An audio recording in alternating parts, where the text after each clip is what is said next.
नमस्कार दोस्तों, जय श्री लक्ष्मी नारायण, जय Shiv Shakti triple three divine knowledge channel में आप सभी लोगों का स्वागत है। दोस्तों, मैं फिर से आई हूँ एक खास टॉपिक के साथ, जो टॉपिक आप लोगों को कुछ भीतर, आत्मा के भीतर सुकून देंगे। जो तो टॉपिक आपको मतलब एक खास ज्ञान की तरफ ले जाएंगे, या यूँ कहिए कि जो टॉपिक आपके जीवन की जो उलझने हैं, जो माया हम सभी मनुष्य के आसपास मंडराते रहते हैं, और एक जाल सभी मनुष्य के मतलब सामने जो बुनते रहते हैं, इस जाल को काटने में यही टॉपिक की जो सारांश है, अर्थात मेरी ये जो वीडियो है, कुछ हद तक आप लोगों को ज़रूर मदद करेंगे, ये मेरी विश्वास है। इसलिए दोस्तों, मेरी इस वीडियो की जो खास टॉपिक है वो यह है कि खुशहाल जीवन के लिए क्या देवी देवता की आशीर्वाद लेना ज़रूरी है। तो इस टॉपिक के ऊपर ही मेरी ये वीडियो है। अगर मेरी ये वीडियो आप लोगों को अच्छा लगे तो कृपया मेरे चैनल को सब्सक्राइब कर इस वीडियो को एक लाइक और एक शेयर अवश्य कीजिएगा। तो चलिए दोस्तों, बिना देर किए हम इस वीडियो में आगे बढ़ते हैं। दोस्तों, हम सभी मनुष्य हमारे जो अतीत है, हमारी जो भविष्य है, ये हम देख नहीं पाते। केवल और केवल हम जो है प्रेजेंट मोमेंट को देख पाते हैं, अर्थात ये जो वर्तमान में हम जीते हैं, सिर्फ और सिर्फ इसी वर्तमान की स्थिति को हम देखते हैं, और उसी के आधार हम अपने जो मतलब डिसीज़न है वो लेते हैं। लेकिन दोस्तों, thanks to God, thanks to universe, thanks to ancestors, thanks to mother goddess, thanks to spiritual masters and thanks to angels, इन सभी दैवी और आदि भौतिक शक्तियों के कारण ही हम मनुष्य कुछ हद तक अपने अतीत, अपने भविष्य, या यूँ कहिए कि जो हमारे सामने कोई शत्रु या ऐसा कोई सिचुएशन जो माया बुनते रहते हैं मकड़ी की जाल की तरह, इन सभी को काटने में, इन सभी को देखने में यही सभी दैवी और आदि भौतिक शक्तियाँ हमें बहुत मदद करते हैं।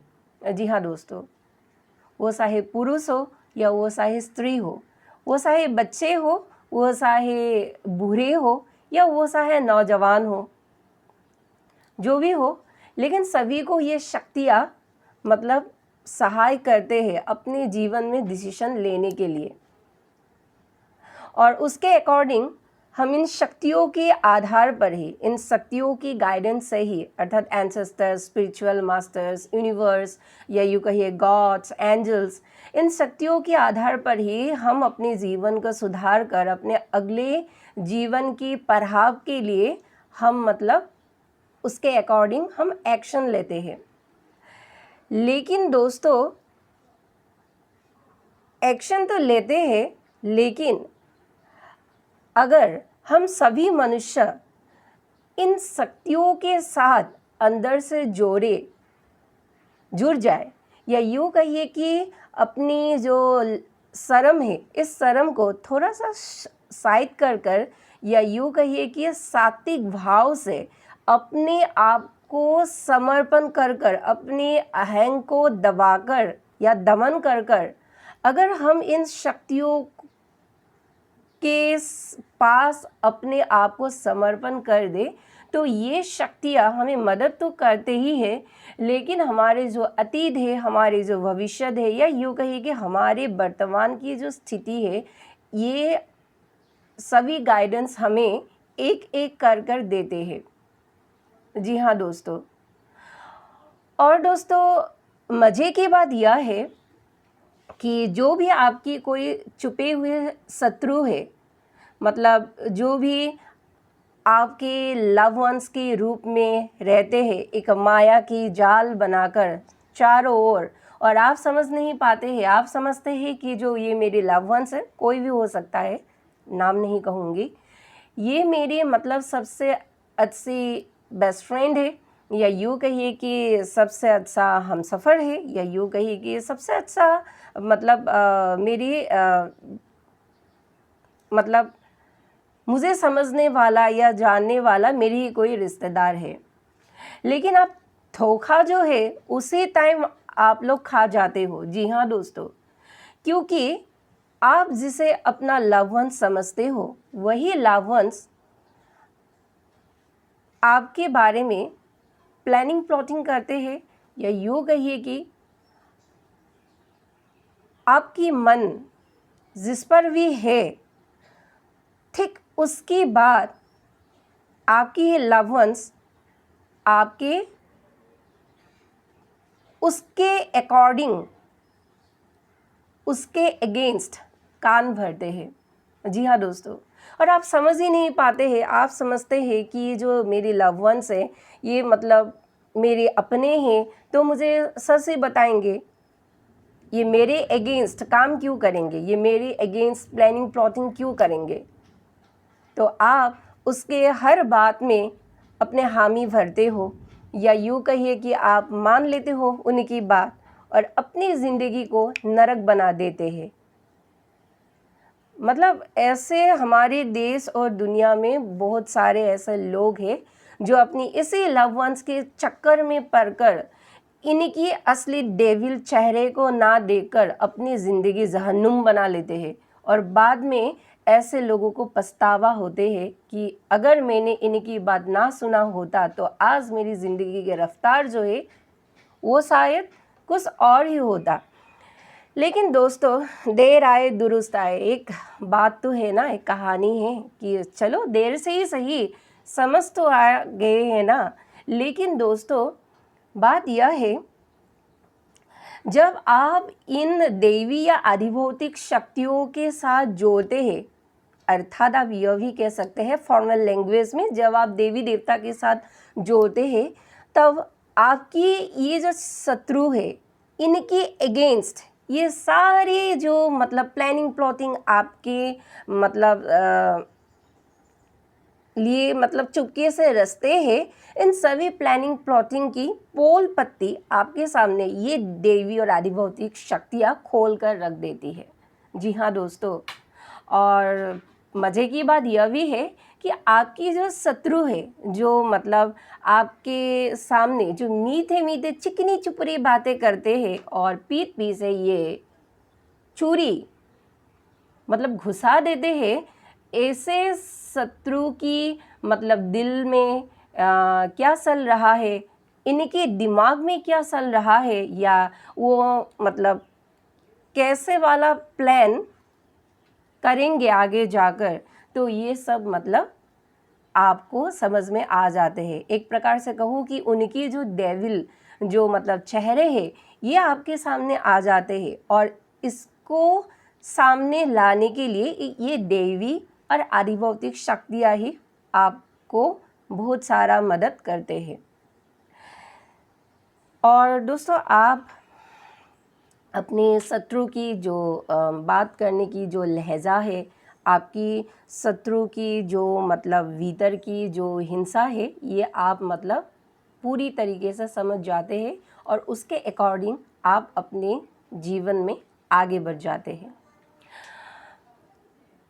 तो दोस्तों, इस कलिकाल में लोग कहते हैं कि देवी देवता के आशीर्वाद से आखिर क्या होगा। देश और दुनिया में तो इतना सारा मतलब ये जो घटनाएं हो रहे हैं, मारकाट हो रहे हैं, किसी भी देश में शांति नहीं है, किसी के घर में भी खुशहाली नहीं है। तो दोस्तों, मैं कहना चाहती हूँ कि चलो ठीक है, जब मतलब देश और दुनिया में ऐसा सिचुएशन क्रिएट होते हैं तब आप मतलब आप ही नहीं सभी लोग मतलब दुखी रहते हैं भीतर से कि देश के साथ या दुनिया के साथ क्या हो रहा है, लोगों के साथ क्या हो रहा है, लोग कितने दुख में हैं, कितने सारे मतलब भरपाई कर रहे हैं। तो दोस्तों, ये सब देखकर हमें बहुत दुख होते हैं, क्योंकि हम इंसान हैं तो इंसान के अंदर मानवीयता मतलब एक चीज़ होती है तो वो हमें क्या करते हैं, ये जो हमारे अंदर की इंसानियत है ये उस समय पर जाग जाते हैं और तब हम दुखी हो जाते हैं। लेकिन भगवान की कृपा है कि अब जो है सारे देश में हलचल हो रहे हैं, कौरवों को एक एक कर उठा रहे हैं भगवान। लेकिन जो पुण्यात्मा है तो वो सब तो मतलब इस समय खुशी से रह सकते हैं। ये मेरी रिक्वेस्ट है आप लोगों से कि हर वक्त ना दूसरों की ये गंदी एनर्जी अपने आप में लेकर अपने मन में बिठाकर मतलब दुखी मत हो जाइए सब समय। जी हाँ दोस्तों, अगर आप अपने आत्मा से जानते हैं कि आप मतलब पुण्यात्मा है, आप अच्छा काम कर रहे हैं, अपने ये ह्यूमैनिटी आप सर्व कर रहे हैं अपने अपने क्षेत्र में, तो भाई आपको किस बात का इतना गम है। जी हाँ दोस्तों, और बहुत लोग ये तक कहते हैं कि मेरी पत्नी खुश नहीं है, मेरी पति खुश नहीं है, मेरी बच्चे मतलब मेरी बात नहीं मानते हैं, या यूँ कहिए कि मेरे माँ बाप जो है वो मेरी दुश्मन बनकर बैठे हैं, या ससुर और जो सास है, सास ससुर ये भी मतलब मेरी शत्रु बनकर बैठे हैं। तो मैं दोस्तों आप लोगों को एक बात कहना चाहती हूँ इस वीडियो के थ्रू, अगर कोई पत्नी पति की सम्मान ना करे, अच्छा व्यवहार ना करे पति के साथ, तो ऑब्वियसली पति और पत्नी के बीच झगड़ा तो होगा ही। और अगर पति पत्नी को उचित मान सम्मान ना दे, अगर पत्नी के अधिकार ना दे, तब भी एक पति पत्नी के बीच में झगड़ा तो होते ही है। चलो दोस्तों, एक सीक्रेट बताती हूँ इस दुनिया की रीत है, सिर्फ सतयुग त्रेता द्वापर की ही बात नहीं है, बल्कि हर युग की ये रीत है कि अगर आप किसी दूसरे को सुधारना चाहते हैं तो उसके पहले आप खुद को सुधारना होगा। आप खुद इतना आप साफ सुथरा होना पड़ेगा, तभी आप दूसरे को सुधार सकते हैं। तो दोस्तों ये जो फार्मूला है, ये फार्मूला कलयुग में भी लागू होते हैं और कलयुगी संसार में भी लागू होते हैं। इसीलिए दोस्तों लोग कहते हैं कि मेरे बच्चे मुझे मानते नहीं हैं, अर्थात पिता को नहीं मानते हैं। आप मुझे एक बात कहिए, अगर पिता घर में शराब और सिगरेट जैसे गंदी आदत या गंदी व्यवहार अपने बच्चे के सामने एक उदाहरण प्रस्तुत कर कर रखेंगे, तो आप कहिए क्या वो बच्चे उस पिता को मान एवं सम्मान देंगे? कहिए। अगर एक पति अपने पत्नी को मान सम्मान नहीं देते हैं, गंदी व्यवहार करते हैं, तो क्या बच्चे उस पिता को मानेंगे? अगर एक पत्नी अपने पति को मान सम्मान नहीं देते हैं, गंदी व्यवहार करते हैं, तो क्या उनकी बच्चे उस माँ को मानेंगे? नहीं मानेंगे। इसलिए दोस्तों दूसरों को सुधारने से पहले खुद में सुधार लाना अति आवश्यक है, तभी आप ये सभी को सुधार सकते हैं। और जो लोग कहते हैं कि माँ बाप जो है वो मतलब मेरी दुश्मन बनकर बैठे हैं, ये है भी नहीं भी। वो इसलिए क्योंकि माँ बाप जो है अपने बच्चे के लिए मतलब बहुत त्याग करते हैं, बहुत कष्ट सहते हैं अपने जीवन में, तब जाकर एक बच्चे को मतलब प्रोटेक्ट कर पाते हैं, या यूँ कहिए कि उनकी जो देखभाल है वो कर पाते हैं, उसे पढ़ाते हैं, लिखाते हैं, बड़े आदमी बनाते हैं। लेकिन दोस्तों एक सच्चाई ये भी है इस दुनिया की कि हर माँ बाप अच्छी या अच्छा नहीं होते हैं। जी हाँ दोस्तों, और वो इसलिए कह रही हूँ क्योंकि ये दोस्तों घोर कलिकाल है, कलयुग है। कलयुग में हर मनुष्य कलिमल ग्रस्त है, और कलिमल ग्रस्त मनुष्य होने के खातिर माँ बाप के अंदर भी कुछ बुराई होते हैं, और वो बुराई अगर उस पर काम ना किया जाए तो वही बुराई आगे जाकर एक मतलब आग्नेयगिरी की जो मतलब लाभा है वो बन सकते हैं, और उस लाभा से उस परिवार को जला सकते हैं। क्योंकि दोस्तों अगर सभी माँ बाप अच्छा होते या सभी पति पत्नी बच्चे हम सभी मनुष्य अगर अच्छे होते तो क्या हमें कंट्रोल करने के लिए ये ऊपर की शक्ति जो भगवान और भगवती है, क्या वो या पूरे सृष्टि को पालन करते? आप बताइए। अगर सभी मनुष्य अच्छे होते, इतने अगर कंट्रोल खुद में होते, तो क्या हम सभी मनुष्यों को कंट्रोल करने के लिए वो परम भगवान और परम भगवती क्या इस संसार को चलाने की ज़रूरत होते हैं उनको? आप बताइए। इसीलिए दोस्तों, माँ बाप अपने बच्चे के लिए सेक्रीफाइस तो अवश्य करते हैं, कष्ट भी करते हैं। ऐसे माँ बापों को मेरी ओर से सैल्यूट है। लेकिन दोस्तों, कुछ माँ बाप ऐसे भी होते हैं जो घर परिवार के लिए या अपने बच्चे के लिए अच्छा नहीं होते, जो अपने बच्चे के लिए एक मतलब अच्छे डिसीजन नहीं ले पाते। आपको तो पता ही है कि आज की जो माँ बाप है, या यूँ कहिए कि अपने जो अगर लड़के हैं, संतान की बारे में बात कर रही हो, तो लड़के की शादीशुदा ज़िंदगी में जहर घोलते हैं। और ये जो जहर घोलने का ये जो मतलब काम है, ये काम माँ बाप ही करते हैं। जी हाँ दोस्तों, आप उस माँ बाप को सास या ससुर के नाम से भी आप पुकार सकते हैं। मतलब इन दोनों में कोई डिफरेंट नहीं है। माँ बाप, सास ससुर अच्छे से भूमिका निभाते हैं।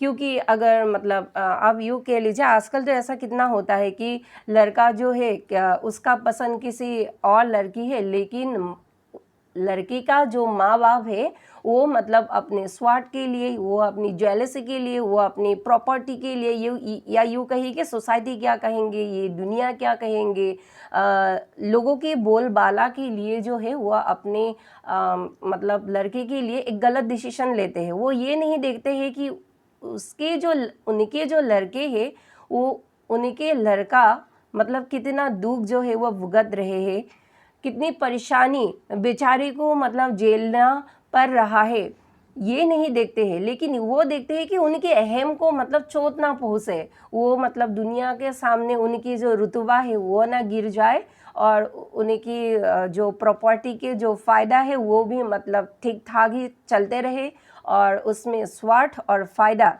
ज़रूर मिले। तो इन सब की पूर्ति के लिए उस लड़के की पूरी ज़िंदगी को जो माँ बाप है या सास ससुर जो भी आप कहते हैं वो मतलब तबाह कर देते हैं। और कोई माँ बाप ऐसे भी है कि कोई बच्ची की मतलब लड़की की भी ज़िंदगी जो है तबाह करते हैं। और कोई माँ बाप ऐसा भी होता है, और सास ससुर भी ऐसा होते हैं कि अपने बेटी की या अपने मतलब जो बहू की लाइफ बना भी देते हैं। तो सबकी एक अलग अलग अंदाज़ है इस दुनिया में। सभी माँ बाप, सभी सास और ससुर की सिर्फ मतलब देखने का नज़रिया जो है वो मतलब अलग अलग होते हैं। कोई माँ बाप या सास ससुर डेविल आकृति में हम पाते हैं, कोई माँ बाप या सास ससुर देवता आकार के पाते हैं। अगर देवता मिले तो लाइफ बन जाते हैं, अगर डेविल मिले तो लाइफ जहन्नुम बन जाते हैं। तो यही एक मतलब बात है। तो दोस्तों, नेक्स्ट जो है ये कलयुग में मतलब 90% लोग कहूँगी, कलयुग में 90% लोगों की मतलब जीवन में ये जो खुशियाँ है, ये जो सुकून है, धन दौलत बहुत सारे हैं, लेकिन फिर भी आत्मा में सुकून नहीं है, शांति नहीं है। आत्मा में मतलब उसे क्या कहते हैं, ठहराव नहीं है। आप जानते हैं उसके कारण क्या है? उसके कारण है ये जात पात, ये मतलब गंदगी, या यूँ कहिए कि ये जेलसी, ये स्वार्थ, ये प्रॉपर्टी, ये फ़ायदा, ये मतलब यही सब के कारण जो है। और अधिक महत्वाकांक्षा कहना भूल गई थी। अधिक महत्वाकांक्षा के कारण लोग जो है मतलब अपने आत्मा में, अपने दिल में ये सुकून और शांति से वो नहीं रह सकते। जब खुद ही नहीं रह सकते तो दूसरों को कैसे रहने दे, है कि नहीं? तो लोगों की जो धारणाएं हैं हमारे समाज में ऐसा है। जी हाँ दोस्तों, लेकिन जानते हैं दोस्तों मेरी धारणाएं क्या है? मेरी धारणा ये है कि मान लीजिए अगर मुझे कोई दुख मिले भी तो मैं अपनी इंसानियत को भीतर से जगाती हूँ। मैं अपनी बोलबाला मतलब ये नहीं कर रही हूँ, सिर्फ एक एग्जाम्पल दे रही हूँ। मेरी मतलब धारणाएं क्या है, तो मेरे जैसा इस दुनिया में और मतलब बहुत हो सकते हैं, लेकिन ये वीडियो मैं बना रही हूँ इसीलिए तो मुझे ही कहना मतलब पड़ेगा। तो इसलिए मैं ही मेरी थ्रू से बोल रही हूँ कि मेरी धारणा ये है कि अगर कभी भी मैं दुख में रहूँ तो मेरे अंदर से ये भाव आती है कि मैं दुख में हूँ, लेकिन ये दुनिया दुख में नहीं रहना चाहिए। मैं मतलब मेरी आत्मा में तृप्ति नहीं है, लेकिन ये दुनिया की जो मतलब ये सभी आत्माएं हैं इन्हीं के अंदर तृप्ति होना चाहिए। सबको मैं अपनी इंसानियत बांट सकूँ, ये मानवीयता जो है, ये ह्यूमैनिटी, ये मैं सर्व कर मतलब सकती हूँ मेरी अपनी पावर से। तो अगर मैं ह्यूमैनिटी सर्व करूँ तो उसके लिए मुझे भी शांत और ये शांत मतलब उसे क्या कहते हैं, सुकून, वो अपने अंदर लाना होगा। जस्ट मैं ये एग्जाम्पल दे रही हूँ, ऐसा मेरी नहीं है, लेकिन फिर भी मतलब मैं कहा ना कि मैं ये वीडियो बना रही हूँ तो आप लोगों को समझने में थोड़ी सी मतलब आसानी होंगे, क्योंकि ये मतलब मेरी उदाहरण देकर मैं आप लोगों को समझा रही हूँ। ऐसे मेरी तरह और भी बहुत सारे सोल्स है इस धरती पर जो मतलब ह्यूमैनिटी जो है वो सर्व करते हैं अपने अपने क्षेत्र में ही मतलब जाकर। तो दोस्तों, इस कलियुगी दुनिया में कलियुगी लोगों के अंदर ये जो मतलब अतृप्ति है, ये आत्मा में ये जो दिल और दिमाग ये जो बैलेंस नहीं बिठा पाती है, ये जानते हैं एक्चुअली किसके लिए होते हैं, ये आध्यात्म में नहीं जोड़ते हैं, देवी देवताओं के साथ नहीं जोड़ते हैं भीतर से, इसीलिए इनकी ये अतृप्ति ये आत्मा में हमेशा बनी रहती है। दिल और दिमाग में बैलेंस ये नहीं बिठा पाते हैं। जी हाँ दोस्तों, इसीलिए देवी देवता के साथ हम सभी आत्माओं को जोड़ना चाहिए, ताकि हम उनके गुण से कुछ सीख कर हमारे अंदर भी वो गुण धारण कर कर हम अपनी ज़िंदगी को बैलेंस कर सके और उसके ही अकॉर्डिंग हम जो है अपने जीवन में अगला पड़ाव रख सकते हैं, या यूँ कहिए कि उसके अकॉर्डिंग हम मतलब कार्य कर सकते हैं। तो दोस्तों, अगर इस कलयुग में ये सभी अगर हम मतलब सीख जाए तो ये हमारे लिए मतलब उसे क्या कहते हैं, मैं भूल गई हूँ कि 4 चांद याद आया, 4 चांद लग जाएंगे आपके जीवन में, आपकी गुणों में, आपकी इंसानियत में। तो दोस्तों, पुराणों में एक कहानी है, जीवन अगर युद्ध जैसा लगे ना, ध्यान से सुनिए। पुराणों में एक कहानी है, माता महाकाली की स्वयं यह वाणी है, वो माँ भगवती, वो परम देवी शक्ति की माता कहती थी कि अगर जीवन युद्ध जैसा लगे तो उस जीवन में तुम्हें सिर्फ 2 विकल्प मिलते हैं। जी हाँ दोस्तों, एक विकल्प है या तो परिस्थिति को देखकर आप भाग जाइए, उसमें भाग ना लीजिए, और दूसरा जो विकल्प है वो दूसरा विकल्प यह है कि उस परिस्थिति को देखकर भय को दमन कर कर भाग लीजिए। विकल्प आपके सामने 2 है, उसके अकॉर्डिंग आप अपना रास्ता सुनिए। अगर आप भाग जाते हैं तो आप एक भीतर से कायर इंसान कहलाते हैं या कहलाती है। अगर आप उस युद्ध में भाग लेते हैं तो आपकी इस अंदर की जो मतलब शौर्य है, आपकी अंदर की जो अदम्य साहस है और आपकी ईश्वर के प्रति जो भक्ति, जो मतलब दैवीय जो एनर्जी है, वो आपके इस शरीर में प्रकट होते हैं। तो दोस्तों, जीवन एक युद्ध की तरह है, जीवन आपको कुछ सिखाने के लिए है।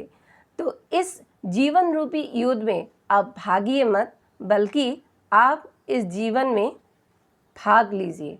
यही एक अच्छा विकल्प है इस दुख भरी जिंदगी को हराने के लिए। तभी आपकी आत्मा की जो असली पहचान है वो ऐसे ब्लोजमिंग करेंगे। जी हाँ दोस्तों, यही सच्चाई है और ये अतल सत्य है। इसमें आप अगर कभी मौका मिले तो उस पर आप लोग काम करिए और देखिए कैसे आपकी ये जो जलवे है, आप खुद भी नहीं जानते हैं कि आपके अंदर कितने जलवे हैं, लेकिन ये एक एक कर जलवे आपके सामने ऐसे धक धक धक धक धक प्रकट होते रहेंगे। जी हाँ दोस्तों, तब आप आपकी आत्मा की जो शक्ति है इसको पहचानते जाएंगे। जी हाँ, सही बोल रही हो, कुछ ये मतलब कोई मन घड़न कहानी नहीं है। अप्लाई तो कर देखिए। तो दोस्तों, ये तो था पुराणों की कहानी और भगवान कृष्ण के बारे में एक भाष्य जो है उन्हीं की दिव्य भाष्य, वो मुझे याद आ गए। भगवान कृष्ण ने पाठ को कहा था युद्ध करने के लिए अपने रिश्तेदारों के साथ, लेकिन पाठ ऐसे थक थक थक थक थक काँप रहे थे कि कैसे युद्ध करो, अपने ही तो ये रिश्तेदार है। तो दोस्तों, भगवान कृष्ण ने अपने नारायण स्वरूप में विराट रूप दिखाकर उनको पाठ को ये संदेश दिया था कि हे पाठ, उठो और ये अपने सामने ये सभी युद्ध की माहौल को देखो और अपने रिश्तेदारों को देखो कि इसमें तुम्हारे कौन से रिश्तेदार के दिल में इंसानियत जो है वो जाग रहा है। उठो और देखो, क्योंकि जो तुम मानव रूप में देख रहे हो तुम्हारे रिश्तेदार के रूप में, ये तो कब का ही मर चुका है। जी हाँ दोस्तों, भगवान कृष्ण ने ये कहा था अर्जुन को कि देखो ये तो कब का ही मर चुका है, क्योंकि इनके अंदर धर्म मर चुके हैं, इनके अंदर इंसानियत मर चुके हैं। ये सिर्फ ऊपर की अवयव है मानव रूप में, जो इंसानी कलिवर को लेकर जिंदा है, तुम्हारे सामने कार्य कर रहे हैं, बातें बोल रहे हैं, लेकिन इनकी जो आत्माएं हैं, इनकी जो इस मनुष्य जीवन की जो उद्देश्य और धर्म है वो तो कब का ही भूल चुका है। तो ये तो एक मरा हुआ इंसान है, इसके साथ युद्ध करने में तुम्हें कैसा डर। तो भगवान कृष्ण ने अर्जुन को ये सिखाया था, तभी जो है अर्जुन की जो दिमाग है वो भगवान कृष्ण की इस दिव्य मधुर वाणी से खुल गया था। और दोस्तों, ये जो मैं अर्जुन वाले कहानी जो मैं आप लोगों को कह रही हूँ, ये तो आप लोग जानते ही है, गीता में लिखा है।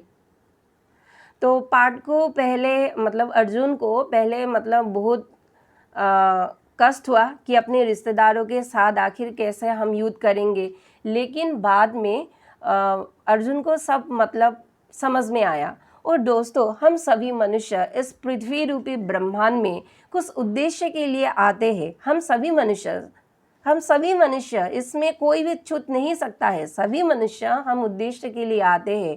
मनुष्य का पहला जो उद्देश्य है वो अपने धर्म को निभाना। जी हाँ दोस्तों, अपने धर्म को निभाना। और इस धर्म को निभाते निभाते बीच में अगर कोई रिश्तेदार, या यूँ कहिए कि उस रिश्तेदार के बीच आपके पति, आपकी पत्नी, आपके मामा, आपकी मामी, या यूँ कहिए कि नानाश्री, या यूँ कहिए कि पितामह, या आपकी कोई भी रिश्तेदार अगर खड़ा हो जाए इस धर्म के पथ को रोकने के लिए, तभी जो है ये रिश्ता आपके लिए कांटे बन जाते हैं। जी हाँ दोस्तों, क्योंकि धर्म के रास्ते को रोकने की इसे कोई भी नहीं रोक सकते हैं, क्योंकि जिसने भी रोकने की कोशिश की वह अधर्म की भागीदार है। धर्म में कोई माँ बाप, धर्म में कोई पति पत्नी, धर्म में कोई मामा या मामी, या यूँ कहिए धर्म में कोई अपने रिश्तेदार को भाई नहीं देखा जाता है। धर्म का एक ही लक्ष्य कि अपने गोल्स में फोकस रहना, चाहे बीच में कोई भी क्यों ना एंटर करे, आपको सिर्फ उस सभी कांटे को हटाकर अपने गोल में फोकस रहना है। मनुष्य जीवन की सिर्फ यही और यही एक उद्देश्य है, अपने जीवन को गति प्रदान करने के लिए, अपने इष्ट देवता से जोड़ने के लिए, क्योंकि दैवीय शक्ति की कृपा, दैवीय शक्ति के प्रति समर्पण, ये आपको एक बेहतर इंसान बनाते हैं आपके जीवन में। जी हाँ दोस्तों, मैंने बहुत अनुभव किया इस बात को, और इसीलिए ये बात जो है मैं आप सभी लोगों को कह रही हूँ। वह धर्म ही है जो आपको मानव बनाते हैं, वह धर्म ही है जो आपकी विवेक को जागृत करते हैं, वह धर्म ही है जो इस दुनिया के तौर तरीके को देखने में आपको मदद करते हैं, यह धर्म ही है जो आपकी वाणी को शुद्धि करते हैं, यह धर्म ही है जो आपको मोक्ष दिलाते हैं। तो धर्म अगर आपके अंदर इतने सारे बदलाव करते हैं, अगर धर्म अगर आपके साथ साथ पूरे दुनिया को बदल सकते हैं, तो मनुष्य आज तक क्यों इस धर्म से मतलब पीछे है? क्यों अधर्म को गले लगाकर मनुष्य जो है खड़े है? क्यों हम आज तक धर्म के साथ खड़े क्यों नहीं रह पाए? सिर्फ और सिर्फ स्वार्थ के लिए, सिर्फ और सिर्फ अपने फायदे के लिए, सिर्फ और सिर्फ अपने जात पात के लिए, सिर्फ और सिर्फ अपने हिंसा के लिए। जी हाँ दोस्तों, क्योंकि हम जो है अंधे हो चुके हैं। हम जो है अपनी आत्मा की जो गरिमा है, अपनी आत्मा की जो दिव्य जो मतलब एक पहचान है, इसे हम कब की भूल चुके हैं, और इसीलिए हम अधर्म के साथ खड़े हैं। मेरी तो आंखें खोल चुकी है। कृपया करके आप सभी लोग अपने आंखें जो है वो जल्दी से जल्दी खोले। जी हाँ दोस्तों, जल्दी से खोले। और दोस्तों, इसी बीच मुझे और एक कहानी याद आई। देवी देवता के साथ हमें क्यों जोड़ना चाहिए, उनका आशीर्वाद हमारे जीवन में इतना आखिर जरूरी क्यों है। तो दोस्तों, एक कहानी थे, आप लोग तो जानते हैं, भगवान महादेव, देवों के देव महादेव, कालों के काल महाकाल, वो जो भगवान है, भगवान महादेव, वो काशी के राजा है। जी हाँ दोस्तों, काशी के राजा है। काशी नगर की अगर हम बात करें तो भगवान महादेव को अगर उसमें ना जोड़ा जाए तो काशी काशी नहीं रह जाते हैं।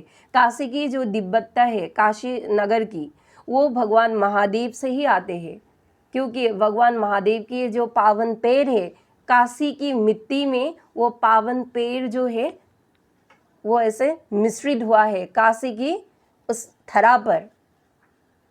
और माँ विशालाक्षी भी माता पार्वती की ही एक जो दिव्य रूप है, माँ विशालाक्षी इस काशी में वास करते हैं अपनी दैवीय स्वरूप में, भक्तों की उद्धार के लिए, मनुष्य की उद्धार के लिए, आत्माओं की उद्धार के लिए, जो भूत प्रेत होते हैं ना, इस मतलब अशरीरी आत्मा की उद्धार के लिए।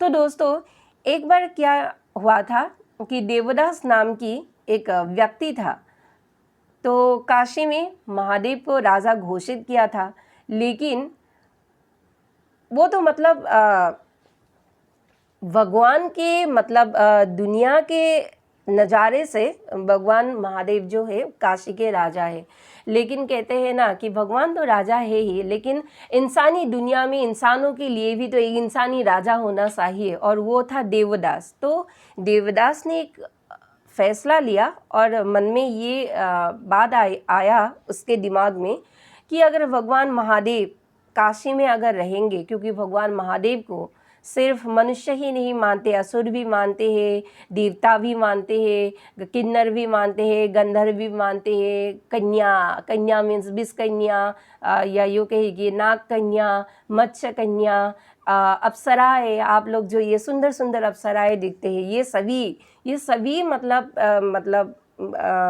जाति के लोग भगवान महादेव को अपना इष्ट देव मानते हैं, इसीलिए तो वो देवों की देव महादेव है।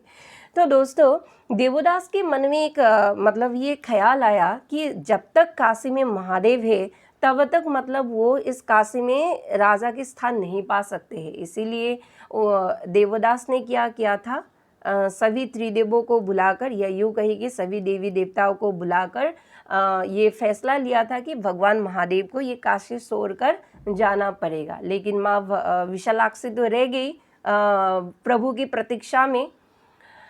तो भगवान महादेव तो और भोलेनाथ ही है, वो तो सभी के मतलब सभी की बात मानते हैं, और वो ये भी जानते हैं कि देवदास जो ये मतलब कृत्य किया था, जो जघन्य अपराध किया था, उसका फल भी उसे मिलेंगे, और वो तो त्रिकालदर्शी है भगवान महादेव। इसीलिए वो मान लिया और काशी को छोड़कर चला गया। तो भगवान जो ब्रह्मदेव था और भगवान जो विष्णु थे उनको बड़ा ही दुख हुआ, और उनके पुत्र जो गणेश और कार्तिकेय थे उनको भी बड़ा दुख हुआ, और सभी देवी देवता एवं इंसानों को अर्थात मानव को दुख हुआ। लेकिन देवदास बहुत खुश थे क्योंकि वो काशी के राजा बन पाए। तो वो राजा हुआ भी, लेकिन दोस्तों राजा तो हुआ लेकिन देश को संभाल ना पाया, नगर को संभाल ना पाया, क्योंकि उस नगर में मतलब अकाल आई, मतलब वर्षा नहीं हुआ, ये जो खेत जो है सारी खेत नष्ट हो गए, मतलब सभी ओर से देवदास के सिर पर जैसे पत्थर मतलब गिरने लगे। तब भी देवदास की ये दिमाग की जो मतलब ये उसे क्या कहते हैं तार है, वो मतलब खुला नहीं। लेकिन दोस्तों जब सभी ने उनको समझाया, स्पेशली जो दो देव थे भगवान विष्णु और सृष्टिकर्ता ब्रह्मदेव और गणेश जी और कार्तिकेय जी, सभी समझाने के बाद देवदास के दिमाग में ये अकल आया कि मैं तो इंसानी राजा हूँ, लेकिन असली राजा सिर्फ काशी की ही नहीं, पूरे ब्रह्मांड की, ये करोड़ों ब्रह्मांड की वो परम ब्रह्म भगवान महाकाल वो महादेव ही है।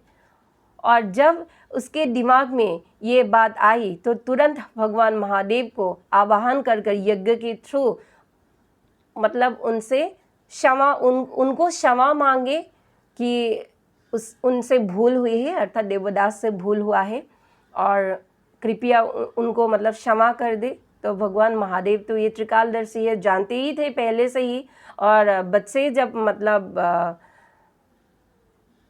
भटक कर जब अपने मतलब घर में आ जाते हैं और क्षमा मांग लेते हैं, तो पिता जो है एक बच्चे को क्षमा कर देते हैं, और वो तो देव था, वो भी भोलेनाथ, तो उन्होंने भी क्षमा कर दी मतलब देवदास को। तो दोस्तों इसीलिए कहती हूँ कि खुशहाल ज़िंदगी के लिए, खुशहाल देश के लिए, खुशहाल मतलब आत्मा के लिए, खुशहाल परिस्थिति के लिए, या यूँ कहिए कि खुशहाल माहौल के लिए देवी देवता के आशीर्वाद होना बहुत ज़रूरी है। जी हाँ दोस्तों, ये मानव जब ये बात समझ जाए ना दोस्तों, मैं आप लोगों को मतलब कहती हूँ, इस दिल से मेरी ये ध्वनि जो है निकल रही है, जब ये मानव समझ जाए तो मानव की ज़िंदगी में 4 चांद लग जाते हैं। जी हाँ दोस्तों, मानव नहीं समझते हैं, वो किस लिए जानते हैं? इस अहम के लिए, इस अहंग के लिए। अगर इस अहंग को मार दे, अगर लज्जा को साइड में रख दे, तो दोस्तों देवता और मनुष्य ये दोस्त, एक पिता, एक माता, एक सखा, ये सभी हो सकते हैं, और मानव देवताओं से या देवियों से आशीर्वाद लेकर अपना जो जीवन है वो खुशहाल बना सकते हैं। पता नहीं ये छोटी सी बात को लोग समझने में इतना देर आखिर क्यों करते हैं, और क्यों अपनी ज़िंदगी में इतने सारे दुख को न्योता देते हैं, इतने सारे मतलब जंजाल को पालते हैं अपने आत्मा के अंदर, इतने सारे मतलब कष्ट सहते हैं। अगर समय रहते ये समझ जाए तो मानव की जो ज़िंदगी है वह मतलब खुशहाल बन जाएंगे चारों ओर से। ये धरती, ये दुनिया, ये आध्यात्मिक बन जाएंगे दोस्तों।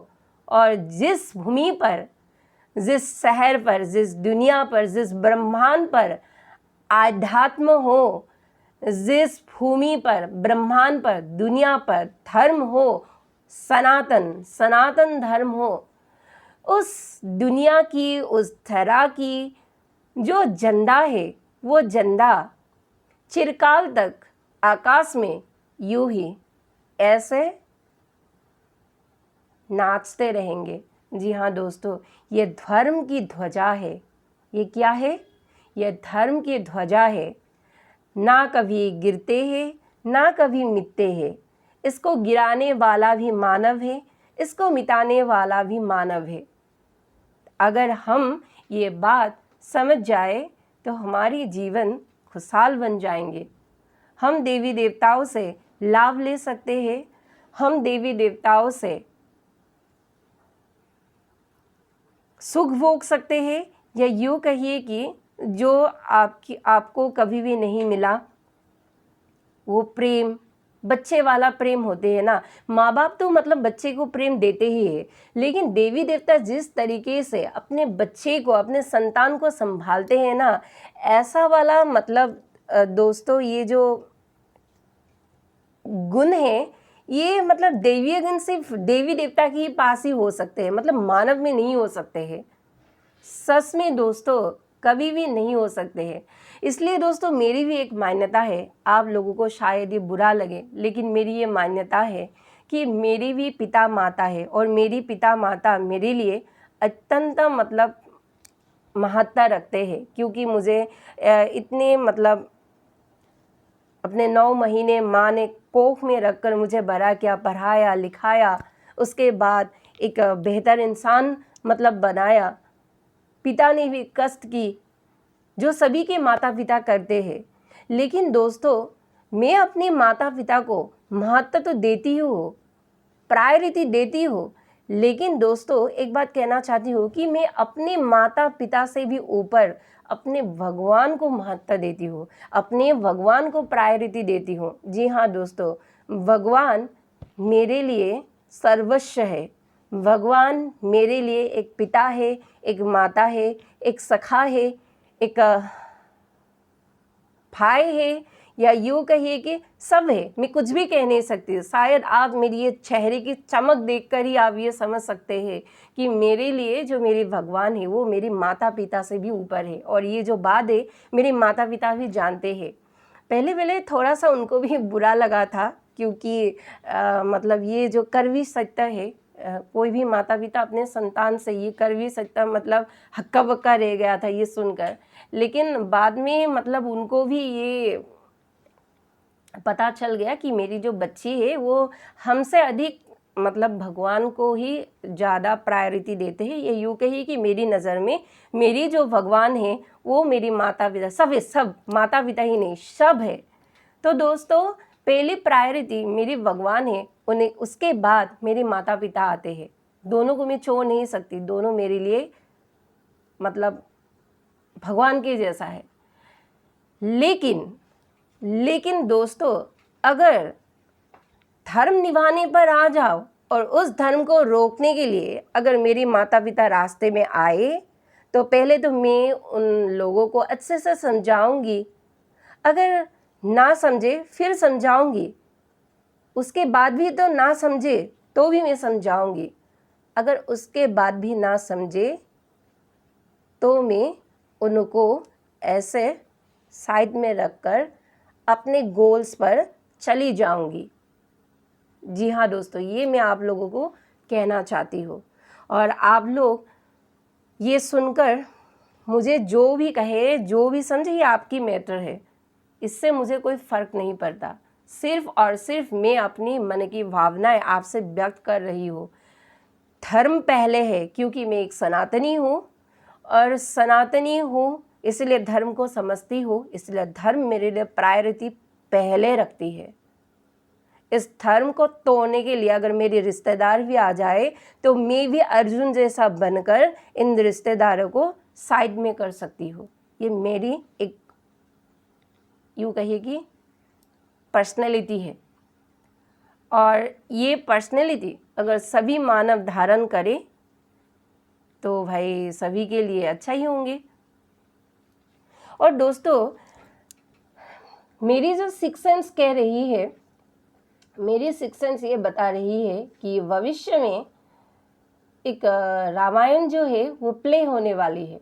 जी हाँ दोस्तों, आपको ये सब मजाक लग रहा है शायद, क्योंकि आप माया में हैं, लेकिन मैं आप लोगों को एक सच सी बात बोल रही हूँ, और जो मैं सिक्स सेंस में दूर में जाकर जो मैं सेंस कर पा रही हूँ कि भविष्य में शायद एक रामायण जो है वो प्ले होने वाले हैं। महाभारत के बारे में तो मैंने सुन ही रखा है, लोग तो और बोलते 2.0 2.0, मैं तो कहती हूँ 2.0 को मतलब गोली मारिए और महाभारत तो होंगे, उसके पहले एक रामायण भी होंगे। लेकिन उस रामायण में युद्ध में उतरने के लिए पहले खुद में इतना स्ट्रेंथ होना ही चाहिए कि आप उस रामायण, उस महाभारत को फेस कर पाओ, है कि नहीं दोस्त। तो मेरी जो सिक्स सेंस कह रही है कि आने वाले फ्यूचर में एक रामायण प्ले होने वाले हैं। अभी मैं रामायण ही बोलूँगी, महाभारत बोलकर मतलब आप लोगों को डराऊंगी नहीं, रामायण ही बोलूँगी। तो पहले छोटे से स्टार्ट करती हूँ, फिर बाद में वो बड़े वाली जो एक्शन होंगे उनके बारे में किसी दूसरे वीडियो में मैं बोलूँगी। लेकिन पहले छोटे से मैं स्टार्ट कर देती हूँ कि रामायण जो है वो शायद प्ले होंगे। और आज जो मैं इस वीडियो के थ्रू आप लोगों को जो सीख दे रही हूँ, एक प्रकार से आने वाले समय के लिए, जिसमें मैंने आप लोगों को एक तैयारी करने के लिए शंखनाद कर चुकी हूँ।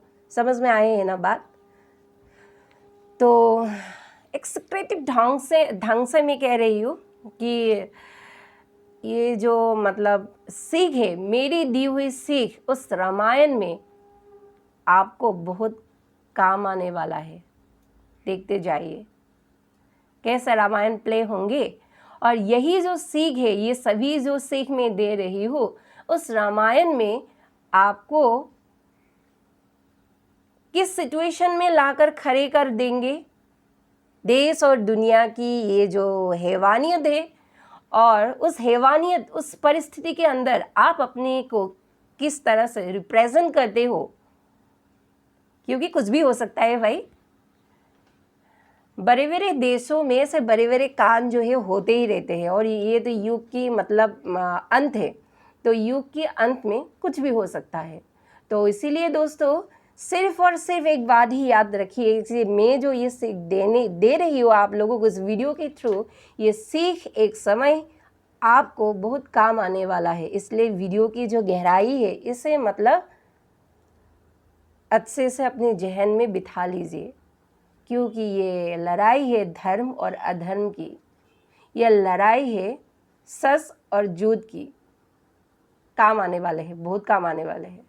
तो दोस्तों, आज के लिए इतना ही। अगर मेरी ये वीडियो आप लोगों को अच्छा लगे, कुछ ज्ञानवर्धक लगे, कुछ आप अपने फैमिली के साथ बैठकर इस वीडियो की जो सारांश है वो आपको कुछ सिखा कर जाए, भविष्य की एक ब्लूप्रिंट, ये वीडियो जो है अगर आप देख पा रहे हैं, मैं तो देख पा रही हूँ, लेकिन अगर आप लोग देख पा रहे हैं तो इस वीडियो के सारांश को अच्छे से समझिए, इसकी गूढ़ार्थों में घुसिए, और किसी दूसरे को भी ये वीडियो जिसको प्रयोजन है उसको शेयर कर दीजिए। शायद इस रामायण में उनको भी मेरी दी हुई सीख आगे आने वाले समय में काम आएंगे। तो दोस्तों, आज इसी के साथ आप लोगों से मैं विदा लेती हूँ। अगर मेरी ये वीडियो आप लोगों को अच्छा लगा है तो कृपया मेरे चैनल को सब्सक्राइब कर इस वीडियो को एक लाइक और एक शेयर अवश्य कर दीजिएगा। धन्यवाद।